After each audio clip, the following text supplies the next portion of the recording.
All right, go ahead, take a seat right here for me. Okay. Right here. All right, so like I said, my name is student Dr. Kirk.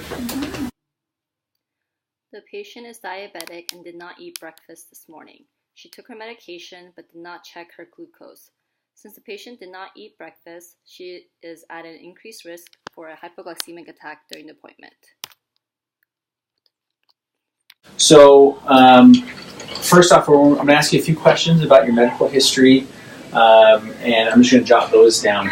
Now, are there any medical conditions that we need to be aware of going forward? Nothing much. I was diagnosed with type 2 diabetes way back in the day. That's it, though. Nothing else. So type 2 diabetes, okay. And when were you diagnosed with diabetes? I think about 10 years ago, maybe. It's been a while. 10 years ago? Yeah. Okay. And are you taking any medications for that right now? Yes, metformin. Metformin? Yeah. Okay. Did you by chance bring that medication with you? Like, do you know how much you take every day? I don't. Okay. I have it at home. I can bring it. Okay, yeah. So on your next appointment, would be awesome if you could bring that in with you just so we can have that information. But you've had it for about 10 years. Now, did you take your medication this morning? I did, yes. You did. I was in a big rush this morning to drop my son off to school, but I did remember to take the medication. Okay, good. And then also, along with that, do you test your blood glucose every day? No, not every day. Okay. Now, you know about the last time you had your HbA1c levels tested? I think that was back when I saw my doctor last, which was probably, 8 months ago. 8 months ago? Yeah. Now, do you remember what that value was that they gave you for that reading? I think it was around 8. The doctor checked it and said I was well controlled. I was fine. Okay. Yeah. Okay. And so I know you were in a rush this morning, but did you have time to eat breakfast at all before you guys left the house? No, I was. Okay. Yeah, I was in a rush. I was also feeling a little nervous. I didn't want to get nauseous in here. Okay. No problem. Just like I said, it was just kind of a series of questions we'll go through. Okay, so I'll go ahead and I jotted down a few things, and so I'm going to go talk with my faculty real quick, and so I'm just going to have you sit tight, and I'll be back in just a couple minutes, okay? All right, thanks. Yeah.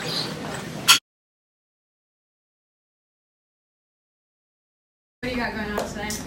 I'm just doing a screening this morning. I'm waiting on faculty right now, but so actually real quick, let me ask you a question. So my patient is diabetic, but she took her medication this morning, and like the last time she went to her doctor said she's like well controlled and everything, and so I need to talk to faculty and ask them if they think I just need to do like a blood glucose test. I mean, what do you think?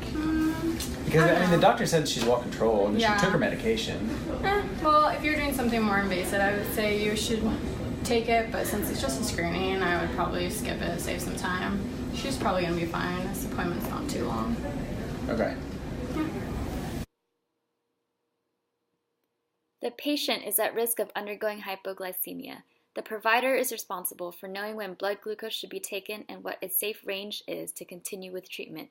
The faculty is overseeing the student to ensure they safely perform the treatment and will be held responsible should a medical emergency occur. Beneficence. Acting to benefit the patient. We don't want the patient to have an adverse experience at their dental appointment.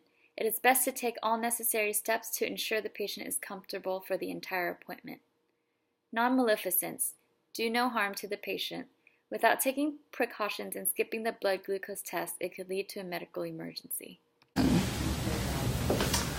All right, Cherie, so we're going to go ahead and get started. So the next thing that we're going to do is I'm going to do a oral cancer screening.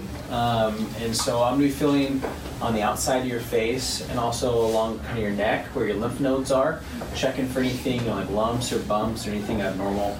And also, why do you have to do that? I thought you were just going to look at my teeth. I will be looking at your teeth, but also as dentists, it's our responsibility to check for head and neck cancer or oral cancer, and so that's part of our responsibility to do that.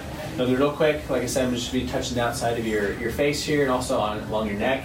And then we'll go ahead and I'll take a peek inside your mouth as well, okay? Okay, go ahead. I can't be here long. I'm really in a rush today. So. Okay. All right. Yeah, well, it shouldn't be too long. I mean, are you feeling okay? You're starting to look a little pale and a little shaky. I'm all right, but it's just getting, kind of hot in here. And I'm starting to sweat a little bit. Okay. Can I get a paper towel? Yeah, here's a paper towel. Yeah, you're starting to look a little... Are you feeling okay? You're starting to look a little pale. Yeah, no, I'll be fine. And so, Cherie, Jamie, go get faculty. We have a medical emergency. Dr. Turchi, can I get a start check from you for my patient? Awesome. So today we have a 30-year-old female that presents for a screening today in the clinic. She does not have any allergies. Currently, she is a type 2 diabetic. She's currently taking metformin, and she did take her medication this morning. However, after talking with her, she said she did not eat breakfast. There's no other contraindications to the screening today. And so I had a question for you. I wasn't really sure, her being a diabetic and taking her medication but not eating, how do you think I should proceed with this? You should go check out the glucometer from the dispensary and take her blood glucose so that if her blood glucose is low, then you can give her something like apple juice that we have here so that so she doesn't have a hypoglycemic attack while you're doing the screening. Okay, perfect. I'll go ahead and do that, and I'll consult with you after the reading as well. Perfect. Thank you. All right, so I spoke with our faculty, and so we would feel more comfortable this morning measuring your blood glucose level just to make sure that you're at a safe level.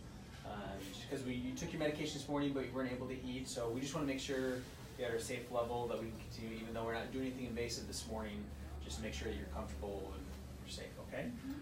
Does that make sense? Yeah, thank Okay. you for explaining. Okay, so let's go ahead and do that real quick. So I'm going to prick your finger here, and we're going to measure the level here. Okay, go ahead and place the blood right there. Okay, so wow. So right now it's showing that your glucose level is at 65, which is actually a little low. We want to make sure that you're above 70. That way you're not experiencing any symptoms of like shakiness or going pale or even like passing out. So I'm going to go ahead and get you some apple juice so you can drink that, kind of raise that blood glucose level for you. And then we're going to actually measure it again before we get started just to make sure we're at a safe level. Okay? Let me go grab that for you real quick. All right, go ahead and drink that there for me. And now we're gonna take your glucose level again to make sure it's at a safe level. I'm gonna take that cup from you. I'm gonna prick your finger one more time. Okay, good. So it's reading above 70 now, which is a good place that we can go ahead and start with the screening today. So we'll go ahead and get started. And also, after we're done with the appointment today, I just want to make sure that we take it one more time before we dismiss you, just to make sure, again, you're at a good level to go home and drive. And then, just as a reminder, and I'll remind you at the end of the appointment, we want to make sure that before you come in for your appointments, we want to make sure you eat breakfast, just because you're going to feel better throughout the appointment. It's going to go more smoothly for you, and also it's going to be a lot safer, okay? Did you have any questions up until this point? No, you explained it well. Awesome. Okay, let's go and get started then. Choice 1. Because the student did not take the necessary precautions, he put the patient's life at risk. This may have legal repercussions and may cause the patient to develop an adverse dental experience. The patient may not trust TDC or even any dentist in the future. Choice 2 is the ethical choice in this scenario. By taking the patient's glucose reading, the student was able to take necessary precautions to keep the patient safe throughout her visit. The reading also gives us a better idea of the status of her diabetes and if additional precautions will be needed for future visits.